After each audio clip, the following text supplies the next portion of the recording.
गुरुर्ब्रह्मा गुरुर्विष्णु गुरुर्देवो महेश्वरः गुरुः साक्षात् परब्रह्म तस्मै श्रीगुरवे नमः। ఓం మాఘపురాణం 8వ అధ్యాయం. ఈ అధ్యాయంలో దత్తాత్రేయుడు కార్తవీర్యార్జునకు ఉపదేశమిచ్చుట. ఈ కథ ఏంటో తెలుసుకుందాం. దత్తాత్రేయుడు బ్రహ్మ, విష్ణు, మహేశ్వరుల యొక్క అంశమున జన్మించినవాడు. అతడు కూడా లోక కళ్యాణము కొరకు ఘనకార్యములు చేసినాడు. త్రిమూర్తులు దత్తాత్రేయుని రూపమున జన్మించి ఉన్నారు. దత్తాత్రేయుని కాలంలో కార్తవీర్యార్జునుడను క్షత్రియ వీరుడు మాహిష్మతి అను నగరమును రాజధానిగా చేసుకొని పాలించుచుండెను. అతనికి గురువర్యులు దత్తాత్రేయులు. ఒకనాడు కార్తవీర్యార్జునుడు దత్తాత్రేయుని ఆశ్రమమునకు వెళ్ళి నమస్కరించి, గురువర్య, మీ అనుగ్రహము వలన అనేక విషయాలు తెలుసుకొని ఉంటిని, కాని మాఘమాసము యొక్క మహాత్మ్యమును వినియుండలేదు. కావున మాఘమాసము యొక్క విశిష్టత గురించి, మాఘమాస ఫలము గురించి నాకు వివరించవలసినదిగా కోరుచున్నాను అని దత్తాత్రేయుణ్ణి కోరెను. దత్తాత్రేయుడు కార్తవీర్యార్జునుని కోరికను మన్నించి ఈ విధముగా వివరించెను. భూపాల, భరతఖండంలోనున్న పుణ్యనదులకు సమానమైన నదులు ప్రపంచమందెచ్చటనూ లేవు. ఈ నదులలో ముఖ్యమైనవి 12. అందుచేతనే వీటికి పుష్కర ప్రవేశము కలుగుచున్నది. బృహస్పతి ఒక్కొక్క సంవత్సరము ఒక్కొక్క రాశి యందున్నప్పుడు ఆయా నదులకు పుష్కర ప్రారంభమగును. కనుక అటువంటి నదుల యందు స్నానము చేసి దాన ధర్మములు ఆచరించిన ఎడల దాని వలన కలుగు ఫలము వర్ణించుటకు నాకు కూడా సాధ్యము కాదు.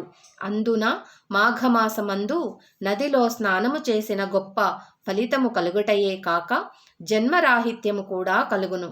కనుక ఏ మానవుడైనను మాఘమాసములో సూర్యుడు మకర రాశి యందుండగా మాఘస్నానము చేసి ఒక సద్బ్రాహ్మణునకు దాన ధర్మములు చేసినచో పంచమహాపాతకములు చేసిన వాడైనను ముక్తి పొందగలడు అని దత్తాత్రేయుడు కార్తవీర్యార్జునునికి ఇంకనూ ఈ విధముగా చెప్పుచున్నాడు.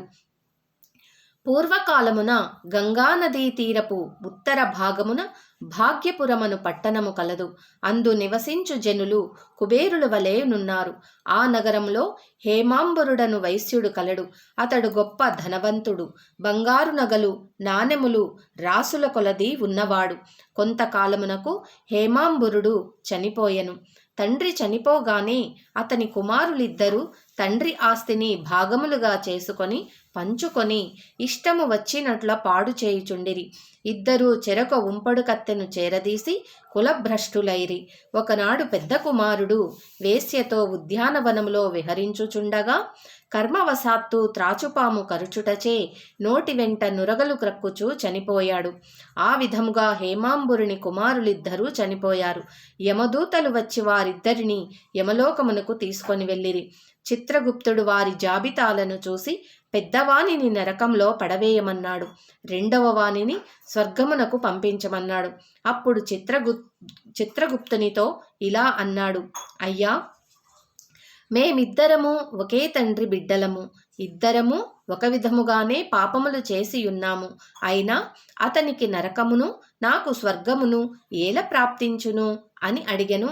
ఆ మాటలకు చిత్రగుప్తుడు, ఓయి వైశ్యపుత్ర, నీవు నీ వేశ్యను కలుసుకొనుటకు ప్రతిదినము ఆమెతో సంగమించి గంగానదిని దాటి అవతల గట్టున నీ మిత్రుని ఇంటికి వెళ్ళి వచ్చుచుండెడివాడవు. అటులనే మాఘమాసంలో కూడా నదిని దాటుతుండగా కెరటాల జల్లులు నీ శిరస్సుపై పడినవి. అందువలన నీవు పవిత్రుడవైనావు. మరొక విషయమేమనగా నీ మిత్రుడు బ్రాహ్మణుడు. ప్రతినిత్యము బ్రాహ్మణ దర్శనం చేసినచో గోహత్యాది మహాపాపములు కూడా నశించును. కాన విప్రుని చూచుట వలన నీకు మంచి ఫలితమే కలిగినది. అదీను కాక ఆ బ్రాహ్మణుడు జపించు గాయత్రి మంత్రమును కూడా నీవు వినియున్నావు. గంగా నదిలోని నీరు నీ శరీరం మీద పడినది కనుక నీ పాపములు నశించినందున నిన్ను స్వర్గానికి పంపుచున్నాను అని చిత్రగుప్తుడు వివరించెను. ఆహా, ఏమి నా భాగ్యము! గంగాజలము నా మీద పడినంత మాత్రమునే నాకింతటి మోక్షము కలిగినదా అని వైశ్యకుమారుడు సంతోషించి దేవదూతలతో స్వర్గలోకమునకు వెళ్ళిపోయెను. ఇదండి ఈరోజు 8వ అధ్యాయం కథ తెలుసుకున్నాం కదా.